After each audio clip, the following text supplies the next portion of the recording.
আতংক কিন্তু কিহৰ আতংক শুনিলে আচৰিত হ'ব আপুনি এবাৰ সন্ত্ৰাসবাদীৰ আতংক নহয় গৰু চুৰৰ আতংক গৰু চুৰৰ এনে আতংকৰ সৃষ্টি হৈছে ধুবুৰী জিলাৰ বৃহত্তৰ কিসমত হাছদাহ আৰু দেবুত্তৰ হাছদাহ গাঁৱৰ ৰাইজৰ মাজত অকল প্ৰতিনিশাই নহয় দিনৰ ভাগতো চুৰি হয় গৰু বিগত প্ৰায় এমাহ ধৰি অঞ্চলটোত চুৰে চলাই আছে চুৰি কাৰ্য ফলত বিগত মাহতে 14টাকৈ কৃষকৰ গৰু চুৰি হোৱাৰ অভিযোগ উত্থাপন কৰিছে কিসমত হাছদাহ আৰু দেবুত্তৰ হাছদাহ অঞ্চলৰ ৰাইজে আনহাতে এই গৰু চুৰি ঘটনাক লৈ ইতিমধ্যে শোলমাৰী আৰক্ষী চকীত কেইবাখনো এজাহাৰ দাখিল কৰিছে ভুক্তভোগী ৰাইজে কিন্তু ধৰ্মশালা আৰু শোলমাৰী আৰক্ষী চকীৰ স্থানীয় আৰক্ষীৰ কাণসাৰ নাই বুলি অভিযোগ উত্থাপিত হৈছে কাৰণ এই দুয়োখন আৰক্ষী চকীৰ মাজতে অৱস্থিত কিসমত হাছদাহ আৰু দেবুত্তৰ হাছদাহ গাঁও দুখন তথাপিও কেনেদৰে দবদপাই চুৰে দিনে নিশাই চুৰি কাৰ্য চলাই আহিছে সেয়া এক ৰহস্যজনক বিষয় বুলি বিবেচিত হৈছে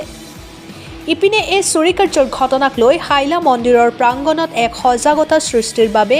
আজি কিসমত হাছদাহ আৰু দেবুত্তৰ হাছদাহৰ শতাধিক ৰাইজ একত্ৰিত হৈ ধুবুৰী জিলা আয়ুক্ত জিলা আৰক্ষী অধীক্ষকক অচিৰেই গৰু চুৰৰ বিহিত ব্যৱস্থা গ্ৰহণৰ দাবী উত্থাপন কৰি এইদৰে কয় চাওক আমাৰ এক এক্সক্লুচিভ প্ৰতিবেদন যোৱা 5 তাৰিখে 1:30-2টা বজাত মান আমাৰ ঘৰটো ওলাই লৈ গ'ল ঘৰৰ পৰা ৰাতি ৰাতি কোনে লৈ গ'ল হয়তো বিচাৰি পোৱা নাই তাৰমানে চোৰে লৈছে নেকি এইটো চাৰা কোনে ল'ব কি গৰু গাই গৰু নে বলদ গৰু এটা বহন ক্ৰছ আগমনিৰ পৰা বিজু ৰয়ৰ ৰিপৰ্ট অৰুণোদয় আছাম কি হৈছে গৰু চুৰি সম্পৰ্কে আপোনালোকে যে ইয়াত গোট খাইছে কি ক'ব নমস্কাৰ মই কালাহাট গাঁও পঞ্চায়তৰ ৰাইজৰ হৈ এই মাধ্যমৰ যোগেদি আপোনালোকক জনাব বিচাৰিছোঁ যে আমাৰ এই অঞ্চলত দিনকে দিন ধৰি যিদৰে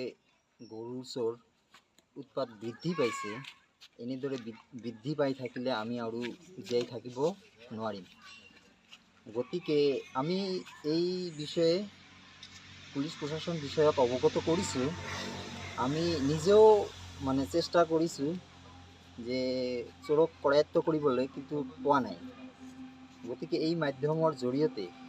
আমি SP মহোদয়ক জনাব বিচাৰোঁ যাতে SP মহোদয়ে দায়িত্ব লৈ আমাৰ এই গৰু চোৰ হোৱাৰ কাৰ্যখিনি যাতে স্থগিত কৰিব পাৰে তাৰ বাবে মই পুলিচ প্ৰশাসন জিলা উপায়ুক্তক অনুৰোধ জনাইছোঁ কেইটা গৰু হেৰালে ইতিমধ্যে আমাৰ দিৱালীৰ পৰা আজিলৈকে 14টামান গৰু হেৰাইছে দিনে ৰাতি হেৰাইছে ছাগলো হেৰাইছে কেতিয়াবা দিনতো চুৰি হয় কেতিয়াবা ৰাতিতো চুৰি হয় কি হৈছে দাদা আপোনাৰ যাওয়া 19 তাৰিখে ৰাতি 2:30 বজাত মোৰ গাই গৰুটো হাৰিছে ক'ৰ পৰা ঘৰৰ পৰা মানে পাইছে নেকি গৰু পাইছোঁ বহু দূৰত পাইছোঁ কিমান দূৰত পালে কচি খৰচ গাঁৱত পাইছোঁ গৰুটো হানিছে খুব ভিডিঅ'টো আছে জখম কৰিছে যোৱা 2 নৱেম্বৰ ৰাতি আমাৰ বাৰীত থাকি আমাৰ মতা গৰু এটা হেৰাইছে আৰু আমাৰ গোৱালি ঘৰত বেৰ কাটি লৈ গৈছে ৰাতি 12টা 12:30 মানত এনেকৈ দিনে ৰাতি আমাৰ ইয়াত চুৰি হৈ আছে কোনখন গাঁও তোমাৰ আমাৰ কিসমত হাছদাহ পাৰ্ট 2 কালাহাট অঞ্চলত কিবা ক'ব নেকি প্ৰশাসনক কিবা ক'ব প্ৰশাসনক ক'ব আমি কালাহাট অঞ্চলৰ মানুহ যাৰ গৰু হেৰাইছে আমি সকলোৱে শোলমাৰী আউটপোষ্টত আমি এজাহাৰ দিছোঁ এজাহাৰ দিয়াৰ পিছতো উচিত তদন্ত আমি এটা উচিত পোৱা নাই তদন্তটো হোৱা নাই ভালকৈ চোৰখিনিক এতিয়াও কৰায়ত্ব কৰিব পৰা নাই সেইকাৰণে আমি কালাহাট অঞ্চলৰ মানুহে বেছিভাগ মানুহে ইয়াত কৃষি কৰি খায় কৃষি কাম কৰি জীৱন নিৰ্বাহ কৰি আছে এটা গৰু লালন পালন কৰোঁতে আমাৰ 2-2.5 বছৰ লাগি যায় এইটো বিক্ৰী কৰিয়েই মানুহ কিবা এটা কাম কৰিব পাৰে হাল বোৱাব পাৰে নহ'লে কিবা গৰুৰ গাখীৰ খীৰাই বিক্ৰী কৰে এনেকৈ চলি আছে আমাৰ অঞ্চলৰ মানুহবিলাক এনেকৈ যদি দিনে ৰাতি গৰু চোৰ হৈ যায় মানুহবিলাকৰ অৱস্থাটো বেয়া হৈ যাব শোচনীয় অৱস্থা হৈ আছে এক মাহৰ ভিতৰতে আমাৰ 14টামান গৰু হেৰাইছে দিনতো হেৰায় ৰাতিও হেৰায় আৰু মানুহখিনি কিমান ৰাতি টোপনি নোহোৱাকৈ জাগি থাকিব দিনত কাম কৰে কৃষি কৰা মানুহ এইখিনি মই ক'ব বিচাৰিছোঁ যে আৰক্ষী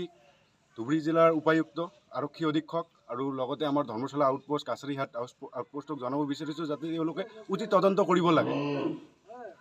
আমার ওই 10টার 12টার দেখছ 12টার দেখে একটু থাকুন থাকি ওই খানেক বাদে উঠি যখন গরু নাই কয়টা একটা গাই গাই গরু পরে পান নাই আর পাই নাই গরু হারাই